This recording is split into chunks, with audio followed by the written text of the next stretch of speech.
मेरा नाम आलिया है। मेरे शोहर ने हमेशा मुझसे ज़्यादा अपने भाई पर यकीन किया। हालांकि मेरे शोहर को अपनी माँ से भी ज़्यादा अपने भाई पर यकीन था। मेरे शोहर का नाम अरफान था और इसके भाई का नाम अली। सब प्यार से इसको मत्ती बुलाते थे। मत्ती मुझे शुरू से ही नापसंद था। अगर कभी कभार मैं मत्ती के बारे में अरफान से कुछ कह भी देती तो वो मुझे बहुत बातें सुनाता। मैं बहुत थक चुकी थी। मत्ती का किरदार भी मुझसे ठीक नहीं था। वो बहुत मर्तबा मुझसे बदतमीजी कर चुका था, लेकिन मैंने कभी अपनी सास या अरफान से जिक्र नहीं किया। मेरा दिल करता था अपने शोहर को यहाँ से लेकर चली जाऊँ। मत्ती लफ्ज़ से मुझको नफरत हो गई थी। एक रात अरफान घर नहीं आए थे। मैं इनका इंतज़ार कर रही थी। रात के 12 बज चुके थे। मेरी सास अपने कमरे में सो रही थी। अरफान ने कहा था वो देर से आएंगे। मैंने सोचा क्यों ना इनके लिए कुछ अच्छा सा बना लूं। मैं किचन में चली गई और इनका पसंदीदा खाना बनाना शुरू किया। इसी वक्त दरवाजे पर दस्तक हुई। मैंने जाकर दरवाज़ा खोला तो सामने मत्ती खड़ा था और कहने लगा, क्या हुआ जनाब, मेरा ही इंतज़ार था क्या? मैंने इसकी ये बात सुनकर खामोशी इख्तियार कर ली और किचन की तरफ चली गई।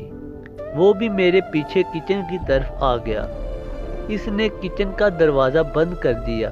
मैंने इसको कहा, तुम ये क्या कर रहे हो? लेकिन इसने मेरी बात का जवाब नहीं दिया। वो मेरे करीब आया और मेरा दुपट्टा उतार दिया। मैं दरवाजे की तरफ भागी पर इसने मुझे पकड़ लिया। ऐसे मैंने शोर मचाना शुरू कर दिया। इत्तेफाक से अरफान भी घर आ चुके थे। इन्होंने दरवाज़ा तोड़ा। वो मुझे मत्ती के साथ इस हाल में देखकर हैरान हुए। मैं इरफान को सब कुछ बताने ही लगी थी कि मत्ती कहने लगा, भाई देखे, भाभी मुझे बदनाम करना चाहती है। मैंने तो इनको हमेशा अपनी बड़ी बहन माना है, लेकिन ये हमेशा मुझ पर बुरी नज़रों से देखती थी। आज तो इन्होंने हद ही कर दी। वो मेरे पास आई और कहा कि वो मेरे बगैर नहीं रह सकती। मत्ती की इस बात पर अरफान मेरे पास आए और मुझे थप्पड़ मार दिया। वो मेरे बालों से पकड़कर कमरे में ले गए। इन्होंने मेरी एक ना सुनी और मुझे बहुत मारा। मेरे बाल काट दिए, लेकिन मैं चुपचाप रही।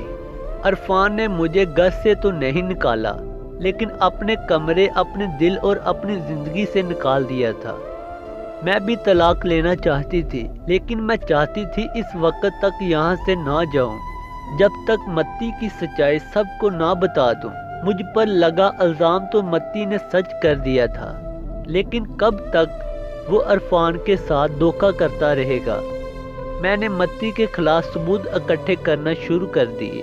मैं मत्ती के कमरे में अपना फ़ोन रख आई ताकि वो जिससे बात करे इसकी वीडियो बनती रहे, लेकिन मत्ती बहुत चालाक था। इसने मेरा मोबाइल देख लिया और तोड़ दिया।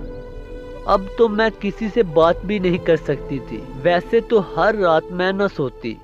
मत्ती का असल चेहरा अरफान के सामने लाने के लिए सोचती रहती, लेकिन पता नहीं क्यों इस रात मुझे सुकून से नींद आ गई। सुबह हुई तो मेरी सास रो रही थी और अपना सामान बांधे बैठी थी।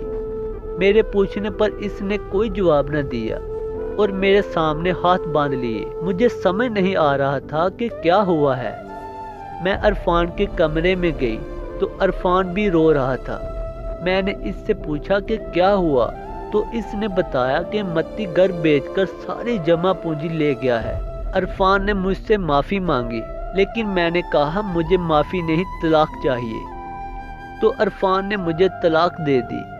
मैंने अरफान को कहा कि मैं जा रही हूँ, लेकिन आप लोगों ने जो मेरे साथ किया मैं कभी नहीं भूलूंगी। मैं ये कहती वहाँ से चली गई। मैं दरमान चली गई। फिर मुझे एक नौकरी मिल गई।